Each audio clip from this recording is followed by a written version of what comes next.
akong salamin dito. Eto, panahon pa yata to ng hapon, no?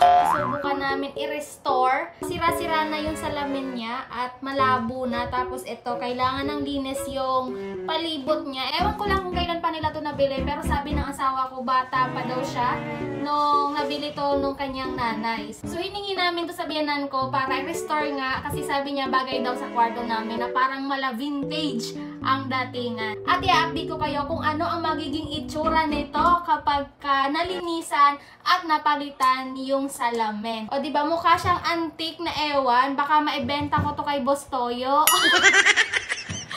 Pero feeling ko ang ganda niya kapag napalitan ng salamin at nalinisan ito, oh, diba? Para siyang yung sa Snow White ba yun, nak?